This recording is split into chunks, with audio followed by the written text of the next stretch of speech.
Yun, good morning, good morning, good morning mga kamais, mga ka-farmers. Good morning, good morning. Tayo po ngayon ay nagpapatanim na naman, ano? So, susubok tayo ng ibang variety, ibang brand. Try natin Evo Jenny.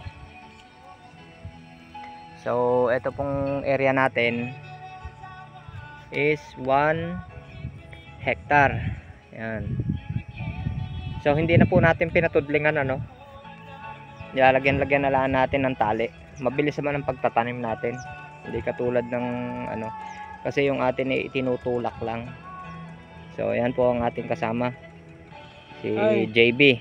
Yan. Shout out kay JB. Yan. Yan din ho yung kasama natin nagtanim do sa kabilang area. Napakasipag na tao. Imbis na ipahinga niya yung linggo, sumama sa amin na magtanim. So ayan po ang ating pantanim. Yan, zoom natin. Yan. Zoom pa uli natin. Yan. So para ka lang naglalaro. Ang tawag po dyan ay hand push corn seeder. Yan, napakabilis. Tinutulak lang. So ayan, no?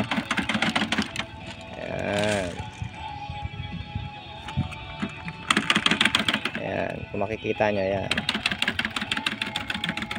Ang bilis lang, ano? So nagpalit tayo ng variety. Palit tayo ng variety ngayon. Evo Jenny ang ginamit natin. Magtatanong kayo kung bakit, kasi masyado na tayong komportable dun sa ibang mga binhe tulad ng Pioneer 3585 YHR. Sumubok na rin tayo ng Healer 101, maganda rin. Sumubok na rin tayo ng Decal 8282S, 8899, puro sila magaganda. So yung ating kakilala na si at kaibigan na si Sir Darwin, yan, Darwin Bourbon, ano, yung namimili ng aking mais, sabi niya sa akin, pare, try mo ito kasi ito ginagamit namin, subukan mo naman ito, ano. Kaya yon, pinagbigyan natin yon, yung ating kaibigan na si Sir Darwin. Yan, shout out sa iyo, Darwin Bourbon. Darwin Bourbon silage, yan, siya po namimili ng ating mga silage, ano. So ito, pre-nomote niya sa atin, at the same time sa kanya nanggaling yung binhe. Ito ay 3,500 ang kuha namin sa kanya, ang isang sako, which is mas mura-mura ng kaunti dun sa Pioneer 3585. Medyo malaki kasi ang Pioneer is nasa ano, ang kuha natin ng isang bag ay 5,600. Ito ay 3,500 lang. So sinubukan natin, ano.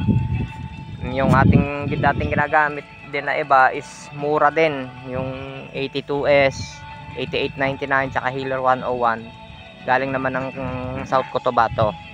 So yan, ano, update ko kayo after ilang days pag tumubo na siya, tsaka pagka yung malaki na, pakikita ko sa inyo mga kamais kung anong resulta, kung maganda ba itong binhing ito. So sa ngayon yan muna, no. Yan ang yung way namin ng pagtatanim. Tingnan nyo naman kung gaano kabilis. Yan, kumbaga para ka lang naglalaro. So yan, ano, ganyan kalawang.